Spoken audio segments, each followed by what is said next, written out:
In the build-up to the Austrian Grand Prix, it might be interesting to have a look at how Oscar Piastri and Lando Norris, the two pace setters in Formula One at the moment, even if they didn't make the podium in Canada, but they're bound to do well in Austria, I would say the McLaren's going to be really quick around there, how they compare through medium and high-speed corners. And to look at that in more detail, I'm looking back at turn 9 at Imola, a corner I spoke quite a lot about at the time over the Grand Prix weekend, because it's an interesting corner, uphill approach, very quick corner, left-hander. The majority of quick corners in Formula One these days are right-handers, but this is a left-hander, an interesting one.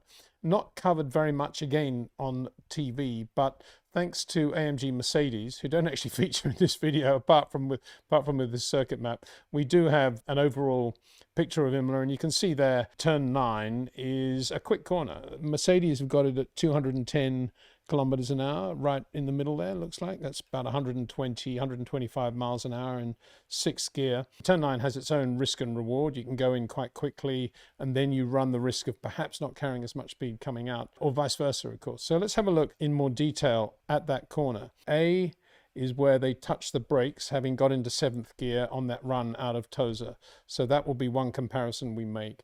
B is when they come out of the brakes, going into the corner. C is what mid-corner speed they have, and D, an exit speed, which is exactly the same for both drivers, of course. And let's have a look at how Oscar Piastri and Lando Norris squared up when they did their fastest laps in Q3 for the Grand Prix at Imola, both on new sets of soft tyres right at the end of Q3. Oscar Piastri quicker than Lando, got to say, on the pole, indeed. So here's the interesting comparison. Mid-corner, 2:37 for Oscar Piastri, 2:27 for Lando Norris. So that would suggest that Lando's going in a little bit quicker and then looking for a slower rotation, kind of as you would if you were looking for a shorter corner, but not really shortening the corner in Lando's case. Whereas Oscar is going in just waiting for the moment when he can get on the power. He's sacrificing a little bit on entry, and then he's just waiting to get on the power, and he's doing that beautifully. And look at his mid-corner speed there, 2:37. But as they come out, this is the beauty, I guess, of the 2025 Grand Prix season.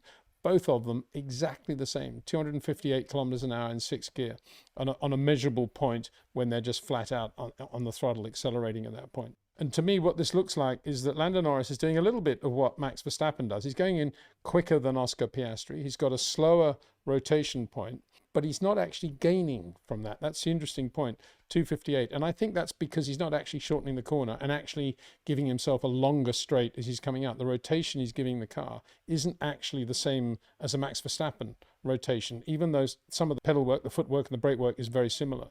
So that's why I keep saying if Lando could shorten his corners, he does have that touch to enable him to benefit from that, but he's not getting the benefit there at all. And just for fun, I thought I would do, because we had the same corner and we're looking at these numbers, I thought we'd do a comparison between Fernando Alonso and Lance Stroll, partly to see how good Fernando still is, and also to see where Lance Stroll is losing so much time to him these days. So on the exactly the same corner, using exactly the same parameters, Fernando Alonso coming out of Tosa is not that much quicker. So you could say Lance Stroll's done Tosa pretty well, and he's accelerating up into 7th gear and about the same rate as Fernando Alonso. They touch the brakes at about the same time, 289 in the case of Fernando Alonso, 286 in the case of Lance Stroll. But then look at what Lance Stroll does. He goes down to 5th gear. He's the only driver I saw in 5th gear going through turn 9, which is unacceptable, I think. I mean, just putting so much load and revs in the car at that point. Anyway, at the point at which they're coming out of the brakes, Fernando's doing 228, and Lance Stroll in 5th going much quicker, 233. But then look what happens as a result. He's going much too quickly with that 5th gear. And then when they get to the mid-corner point, 229 for Fernando Alonso, 218 for Lance Stroll. Look at how much trouble he's in mid-corner because he's doing that sort of rush in, jumping in down into 5th gear. And as they come out, of course, Fernando's got the benefit, 263 to 261, and he carries that all the way down the hill. As I say, Lance Stroll doing that extra speed going in, but using it with 5th gear. I mean, it's almost grates on the nerves to see that. And just as a comparison, let's look at Fernando's numbers alongside those of the two McLaren drivers. Identical going into Oscar Piastri, 289 in 7th. Then 228 as he's coming out of the break. That isn't quite as bad as it looks, because Fernando, like Lance Stroll at that stage of qualifying, was on a used set of medium tyres. So that's why the in-corner speed is so slow, although obviously the McLaren has a lot more inherent downforce or efficient downforce anyway. But the interesting thing about that, if you look at how slow Fernando's mid-corner speed is, look at how quickly he picks up the speed as he accelerates out of the corner. And by the time he's at that measurable point, which I call point D, Oscar Piastri 258, 260 kilometers an hour, about the same for Lando Norris. Fernando Alonso right there, give or take a kph or two, bearing in mind that these numbers are digital and not GPS. So about the same when they get to that measurable point D, even though Fernando's mid-quarter speed on the mediums in the Aston Martin is much slower. So it just shows how well I think Fernando Alonso is driving. And the other thing to notice about Fernando when you look at the graphics is that when he brakes at the top of the hill after Tosa going into turn 9, his throttle overlap is non-existent. It's absolutely perfect synchronization. He comes out of the throttle at exactly the same rate that he applies the brakes. It's absolutely beautiful to watch, and that is the same going into Aquaminerali. In the case of Oscar Piastri, for example, going into Aquaminerali, he comes out of the throttle a little bit before he brakes.